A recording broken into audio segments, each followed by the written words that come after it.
Hey guys, this is Danny from Danny Rod Gaming here, bringing you with my currently updated Crystal Beast-Speedroid deck for this current August to September 2023 Yu-Gi-Oh! TCG format.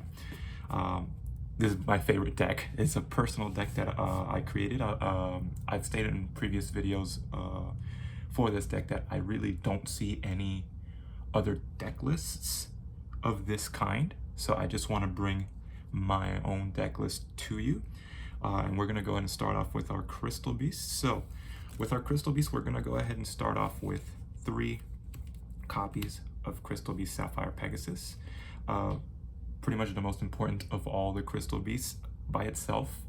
With paired up with other Crystal Beasts in the deck, it creates a 1-card combo for this deck, so long as you're able to access the other one of 2 copies of Crystal Beast Rainbow Dragon. And of course, to make this combo work, you do need the 1 copy of our Rainbow Dragon, which you really want to make sure you don't draw, as this is one thing you might want to keep in the deck. We're also going to go ahead and complement these with 1 copy of Ruby Carbuncle and 1 copy of Cobalt Eagle. Even though Cobalt Eagle is not really the best Crystal Beast, it is a level 4 wind monster. So for the purposes of this type of deck, it is very, very useful. Next, we're going to keep going with the trend of our Crystal Beasts. We're going to go with our spells. We're going to run 3 copies of Rainbow Bridge, not a once per turn, which catches a lot of people off guard. Very good if you draw 2 of them. It's fine if you draw 1. People that like see this card and they say, oh, you get to add any crystal card, I'm going to ash that. You can just go, okay, if you have another one in hand, I'll go ahead and activate another one. It is not once per turn. We're going to run 2 copies of Rainbow Bridge of the Heart. I think 2 is just fine. 1 is too little, 3 is too many for this type of deck. Just because you don't want to draw 2 of them, you want to draw 1 of them. And just in case one of them is like destroyed or banished or sent to the graveyard in any way or disabled, you still have another one to fall back on. We're going to complement these with our searches, which is going to be 1 copy of Crystal Bond and 1 copy of Golden Rule, which is treated as a crystal card, which is searchable. So this one, if you don't draw Pegasus but you get this in your hand, you still got your you can still do your combo. Just grab a Pegasus, place a Crystal Beast Rainbow Dragon, and you're off to the races. This one is good if you have a Carbuncle in your hand. You can place 2 Pegasi and special summon your Carbuncle, get the 2 Pegasus onto the field, and then keep placing because they're not once per turn. We're going to run 2 Awakening of the Crystal Ultimates. This allows this deck to have very good recursion.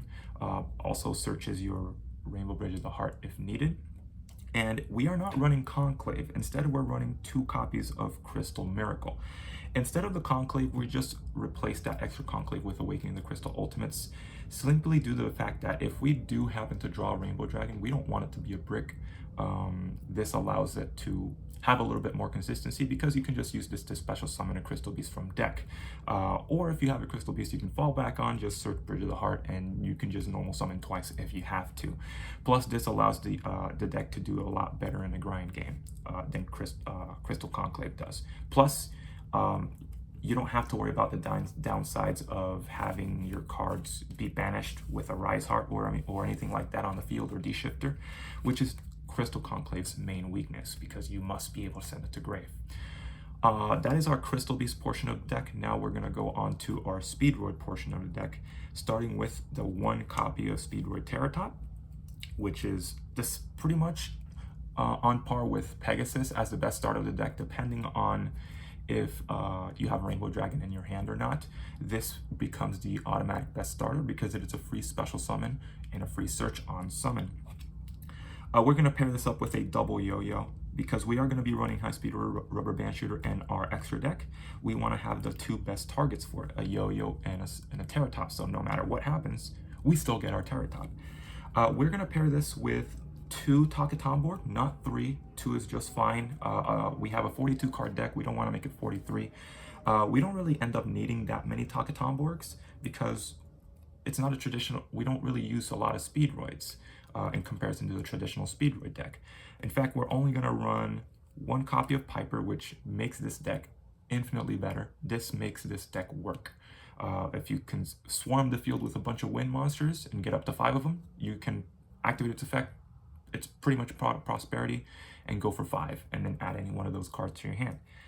We're gonna run 2 card turbo and 2 Den and Duke. So these are your 5 targets for Taka Tomborg. If you draw this with a Crystal Beast, at least you can special summon it, which is why most of the Crystal Beasts we have are wind monsters. By the way, that's where the synergy comes in. All right, so that is our Speedroid section. Next, we're gonna go ahead and add our last engine. It's a mini engine. You can pretty much splash these in any deck if you wanted to. We're gonna run 2 copies of Kashtira Unicorn and then the 1 Birth. I was also running a Pressured Planet, but I took it out simply because it's too vulnerable, especially in this format where Droll exists. Like I could activate Pressured Planet, add a Unicorn, and they draw me, I'm done. So I don't want that. I have thought about taking out Birth simply because I don't want to draw this in my opening hand without a Unicorn. It happened about a week ago. Every single match I kept drawing this without a Kashtira, so it pretty much became useless. However, in one of the games, this saved me, in which I can create Unicorn Beatdown, essentially. So you can run the Kashtiras if you want. You don't have to. You can just put some other engine in there if you want. Put extra hand traps if you would like. It is up to you if you would like to run this version of the deck. Now onto the hand traps. Since we are in a Droll heavy format, I'm running 3 copies of Droll and Lockbird. Second to that, I'm going to have 2 Ash Blossoms. And then the last main deck hand trap is going to be 2 copies of Dimension Shifter.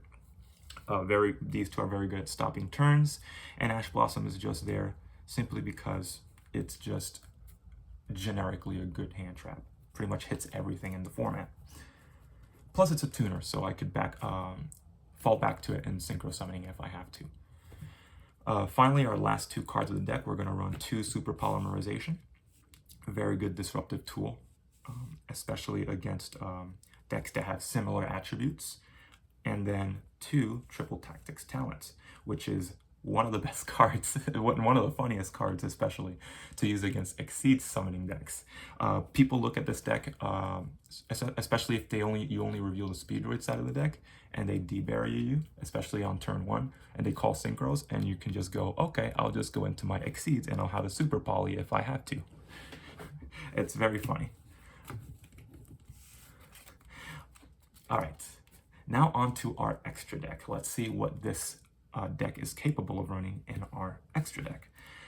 Because most of the monsters are winds, we're going to run 1 High Speedroid Rubber Band Shooter. This gives us access to our Speedroid engine. Plus, if it survives multiple turns, it can give us access to tuners if we need it. Plus, it's an additional normal summon. In theory, if it's consistent enough, this deck is capable of normal summoning up to 3 times, and special summoning a bunch if you want to. So 1 copy of that.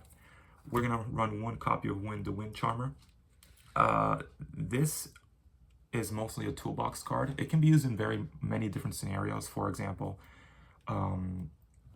if your opponent has a wind monster in the graveyard and you want it, just grab it and then link into Rubber Band Shooter if you have to, because if you have a non-wind monster, let's say Carbuncle, you summon a wind monster, you get this on field, special summon a wind from your opponent's graveyard, go into Shooter, Speedroid combo right there. Another one, if you get, for some reason, Ibly locked or Click and Echoed or anything like that, just summon a wind monster, link into this. Problem solved. Plus, you can use it to steal your opponent's Barons, which is very funny. All right, so those are our 2 links. Next is our synchros. We're going to go into 1 copy of Stardust Charge Warrior just to get that extra draw. Plus, it's one of the banishes for Shooter. 1 Wind Pegasus at Ignister for those back row decks. Also very good on the field and graveyard. You banish it and you can bounce spin an opponent's monster if a card on your field is destroyed. 2 Clear Wings, pretty much very good in this format, especially against Kashtira. You put this on the field, most of the time, I would say 80% of the time, a Kashtira deck cannot get past this, which is really, really good. We have 2 because we can just banish 1 off of the Shooter for our double Yo-Yo Terratops search. Also clearing Fast Dragon, which is a very good option, especially against extra deck plays. Can negate extra deck monster and bring it down to 0. So those are our 6s and 7s. We have the 1 copy of Kite Drake due to the fact that our strongest crystal beasts are level 4 and we do have a Piper on the deck. We can go into this, either destroy every card on the field or negate every face-up card your opponent controls. And it's a big 3k body. We got the 1 Baron. No introduction necessary. And then we're also running a Beast-Speedroid Clearing Rider. We can synchro into this off of Kite Drake and a Card Turbo, or any of our level 7s and our Piper. And this allows the game to go into an extra grind game. You can use its effect, roll a dice, whatever the die lands on, you can basically Pot of Avarice that many wind monsters back into your deck. And if your opponent has cards on the field, you can non-target destroy up to that many cards on your opponent's field. So if you Pot of Avarice 6 monsters maximum, you can pop 6 cards on your opponent's side of the field, and then that'll bring this thing up to 6,500 attack until the end of the turn. You can attack with it and do 6,500 damage. On your opponent's turn, it's also a good disruption. If they target it, you can just tribute it off and then summon a Clearing Fast and a Clearing Synchro Dragon, which is really, really good form of interruption, because now you have a possibility of 3 negates. That's our synchro pool. Next up is our Exceeds. Since we are running Crystal Beasts, we have a very good synchro rank 4 engine, but we're only running 2 rank 4s, a Baguska and a Lightning Chidori. Baguska is generically very good, put it in defense, it's a skill drain. And then Lightning Chidori can theoretically get rid of 2 cards, 1 from back row, 1 on field face up. Since we are running Exceeds monsters, and also because we have a triple tactics talents, we're running the 1 copy of Zeus. I was running 2, but I didn't really need the second one. I just thought about running the second one because if my opponent has Unicorn or anything, they can just get this out of my extra deck, and that could ruin a play for me. But we can just run 1, it's fine. And finally, since we run Super Polymerization in our decks, we have our 2 common Super Poly targets, Garura and Mud Dragon. In one of my most recent matches, I used Super Poly against an opponent. I summoned Garura, and they immediately proceeded to activate Dimensional Barrier and Cold Fusion. I told them, too bad, I only have 2 fusions. So they lost the game because of that. They didn't call the right thing. They were too quick to jump to conclusions. And now on to our side deck. This is however you would like to do it. I'm just doing it based off of the current format and what I'm seeing in my locals. I'm running 2 copies of Godarla for those 1 monster towers that exist, such as the Pearly monsters. 2 Nibiru's for those combo decks. Retaliating Sea, because there's a lot of decks that like to special summon with spell cards, plus it's a macro, so I can run this in D-Shifter and have 4 cards that can vanish. Forbidden Lance for those back row decks that like to target and make your monsters go away, such as using Book of Moons. And then our back row removal in the case of Harpy's Feather Duster and 2 Cosmic Cyclones. I was running Harpies with 2 evenly matches, but I'm giving a Cosmic Cyclone a chance here just to see how it does. And then to pair up with our 2 Crystal Miracles, we got 2 Solemn Judgments. It's very funny if you put 2 Crystal Miracles with 2 Crystal Beasts on field and one of these, you negate 3 things. Especially if you use it against something like Dark Ruler No More. It is very, very useful. Alright, and that is our deck list. I'm going to go ahead here and see if I can get one hand to just at least show you what the deck could do.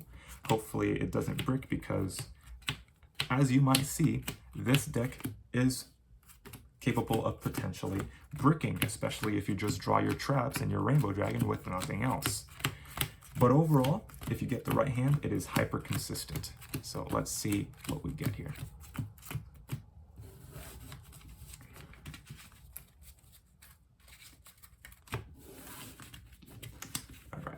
Shuffle a couple times here, and then I will show you the hand as well, just to see what you could do. And we're off to the races. Opponent cuts. All right, let's see our starting 5. Already off to a bad start. Okay, that makes it better. We got a Duke, What card turbo? Another card turbo. Okay, so let's see what we can do here. So we have Awakening the Crystal Ultimates, so that is a good thing, and we do have Rainbow Dragon with it. So we can go ahead and activate that immediately, revealing the Rainbow Dragon. And off of that, we can go ahead and just special summon a Crystal Beast Sapphire Pegasus. So we're gonna activate Pegasus effect. So this will go to grave, and put the grave over here. Pegasus effect activates. We can just go ahead and just put a Crystal Beast Rainbow Dragon right here in our back row. And then we add Rainbow Dragon back to our hand. Off of that, we can go ahead and normal summon our Den Daigo Duke.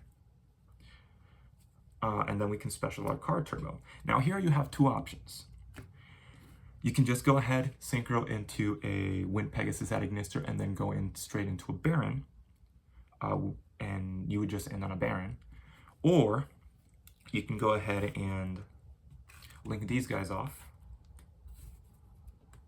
and go into a High-Speedroid Rubber Band Shooter. From there, Rubber Band Shooter can activate its effect. You banish one of your Clear Wings. So it's banish Clear Wing. And then you're going to reveal a double yo-yo and your Terra Top off of that. Okay. Let's shuffle, and your opponent will grab one at random. Let's roll a die for that. So let's say even odd. So it's an even. So this goes to hand, this goes to grave. Double yo-yo went to grave. Okay. Off of that, we're going to use Shooter's effect to normal summon our Terra Top and activate its effect. Essentially, we're going to go ahead and add our Takatomborg here to hand. And from here, just because we want to try and get another card, we're going to activate Duke's effect and get Turbo back into our field. Then we're going to special summon our Takatomborg and use its effect, tributing its cost, to special summon our Fuki Modoshi Piper. Now Piper is going to count 4 other wind monsters on our field, which allows us to excavate 4 cards from the top of our deck. And we're going to add any one of those to our hand. So let's see what we get. We got an Ash, a Rainbow Bridge, a Droll, and another Droll. All of these are really, really good. So I could potentially just add any of these cards to my hand. But what I'm going to do for this particular moment, I'm going to go ahead and add a Rainbow Bridge. All right, so I'm going to add the Rainbow Bridge and put the others on the bottom of the deck. Normally I would grab the Droll, but just for the sake of this, I would like to show you guys what the deck could potentially end on if you had max power on just the field and not in your hand. So let's go ahead and synchro summon into a 6 so that we can go into our Stardust Charge Warrior here. And this will draw us a card. So we draw the card. And then we can go ahead and synchro into a Baron. Baron the Fleur goes onto the field. By the way, we drew a golden rule. So we can go ahead and activate Rainbow Bridge. And off of that, we could add a Crystal Miracle.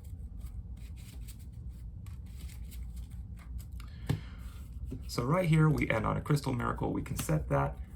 And we have 2 Crystal Beasts we could use for that Crystal Miracle. Now, you could end on this board if you want. We have a miracle. We have 2 negates and 2 omnis, and one of them is a counter trap. Unfortunately, we do not have hand traps. We could have added the Droll or the Ash Blossom, but again, we're doing this as if this was a turn 1, a game 1, turn 1. So we don't really know what our opponent's running. Once you know if they are running a deck that relies on adding cards to their hand, you could have added the Droll. But for the sake of this board, I have 2 omni negates and a counter trap. All right. So on your opponent's turn, wherever you think they are necessary, you can use them. And for follow-up next turn, we also have a Golden Rule and a Card Turbo. So if our Crystal Beast Sapphire Pegasus goes to grave, we could potentially let it go to grave. That way we have Golden Rule live. We can use it on our turn, special summon it, and place 2 Crystal Beasts of a different name from our deck. And then we can special summon Card Turbo, go into a Clear Wing if you want to. So this is the deck. That's one of the combos you can make. It's ultimately a toolbox. It never has any single one end board. But what you do want to try and do is at least end on some type of Omnigate If you can end on 2 of these, even better. This has been Danny Rod Gaming. Have a good rest of your day.